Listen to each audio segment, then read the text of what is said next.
Hey guys, welcome to a new episode of Jack Reviews. This episode, Kung Fu Panda 3. My quick thoughts on the first two Kung Fu Pandas. Kung Fu Panda 1 was pretty good, but it could have used a lot of improvement. Kung Fu Panda 2, I would say it's pretty perfect. And that is in all seriousness. I do think it is actually the most perfect.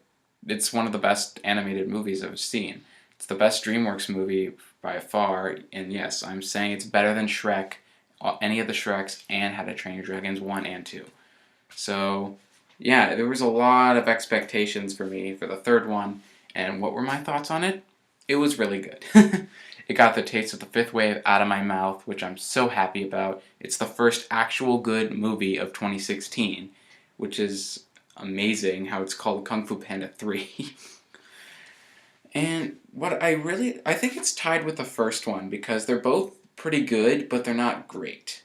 And why I say that is, with its main flaw is the villain is very weak. And I say that because what made the second one great is not just because the characters of the good guys and the story, but the villain carried on with the whole story of Po, and it had a lot of drama towards that. With this villain, he's just kind of your generic bad guy. I'm going to kill everyone. I'm going to take over the world. And it felt kind of like the first villain, Tai Lung, kind of what he was trying to do. But yeah, the villain in this movie was very weak, but it doesn't ruin the movie. But I was disappointed. I'm going to say, I think it's because I set my expectations too high. But yeah, I was disappointed just because of the overall story. I think they took the easy way out, because I would have liked it better if they took more risks. Like, for example, there's a spoiler alert, by the way. There's a part in the end where Po, he beats the villain. He's in the spirit world, and the Master Oogway asks him, "Hey, you can either be all powerful in the spirit world, or you can go back to the good world. I mean, the human world, the mortal world." And he goes back to the mortal world. Everyone's okay in the end. I would have liked it if there was actually, and I know this is dark, but if you could see with Pixar's movies and all, you can go dark in kids' movies and they'll accept it.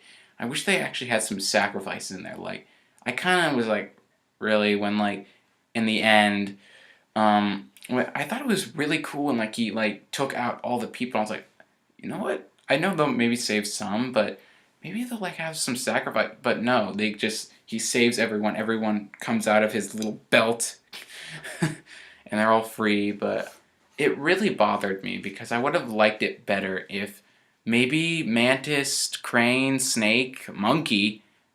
What if they were all gone? That would have been a better ending. And it annoyed me because I was like, wait, if they're gonna all come back, then what happens to Master? And the way they describe it was like, come on, that's so lazy. And it was the fact that he was just like, Poe even asked, I was like, do you want to come back to the Mortal War? He's like, I never tried. And then he just comes back, and then the Poe just comes back, and it's like, if you're gonna go through the easy way out, make it make sense. Make it Master Way comes back. If you're gonna go for it, go full out. And besides that, the movie as a whole works I honestly think this movie could have used more philosophy, which I'm usually not like, they're hammering in it. But in the second one, I think it was very subtle about it. Like when he was the raindrop and he has to make it go on his hands, not splatter. I thought that was very good. The philosophy that you have to conquer yourself before you conquer others. But in this one, and they had a good subject in it, and behind all the fun and the action, I thought there was a really good story that could have gone way in more depth into. And it's very fun though. It's hard to say this. You can't say this is a bad movie in my opinion because it's a really fun movie. I mean, I was just sitting there having a good time eating my popcorn, but it could have used a better you could have actually added 30 more minutes to this movie because it's only an hour and 40. If you added 30 more minutes of it, and I know that's kind of long, but if you had just added 30 more minutes, you could have added so much more drama and so much more story development. It would have been so much better, in my opinion. But as for what we got a very, very well done movie. The voice acting actually was very well done in this movie. You know what actually I thought was funny? I think the animation got a lot better as the films progressed. If I watch Kung Fu Panda 1, it still looks good, but like you can see like it's little like it's not dated, but it looks older than the third one, which I think was a very good update. It looked a lot better. And the second one, yeah, the animation got a lot better, and the voice acting was very well done, but as a whole, this movie works. And even though I still have a problem with they're not taking enough risks and I'm not going deep enough in the philosophy, like the philosophy of the chi, which is a part where they literally heal people, this panda village that heals people, and they didn't do enough with it. They just went kind of a cop-out way with, they just all, in the end, they just do it. They didn't even learn how. They just did it.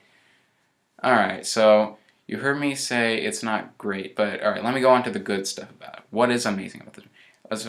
The animation, it's fantastic in my opinion. It really looks amazing.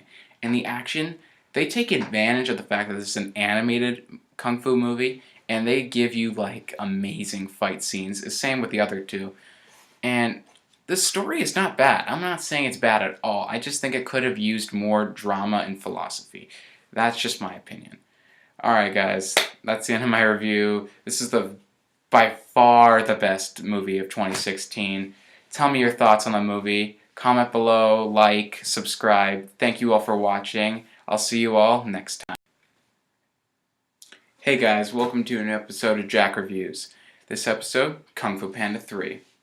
My quick thoughts on the first two Kung Fu Pandas are, the first one was pretty good but could have used improvement. But the second one I thought was actually perfect, which I know might shock a couple of you, the 5 people that are watching this. But yeah, it really is. It's better than How to Train Your Dragon. I think it's better than all the Shrek movies. I think it's just my favorite DreamWorks movie. And the third one is better than, I don't know, it's like tied with 1, I think. Because I think they both have the same problems. This movie, by the way, this is the best movie of 2016 by a mile, which is pretty funny how the title's called Kung Fu Panda 3, and it's just, don't judge a book by its cover. When you look at the title, it's called Kung Fu Panda 3, and it was better by all these movies that come out this year, and I'm glad I saw this movie. It got the taste of the 5th wave out of my mouth, and yeah, it was amazing. Well, it's not. It was pretty good, I will say. It is very, very well done. It is better than the first one, I think. Yeah. Oh god, I gotta start over.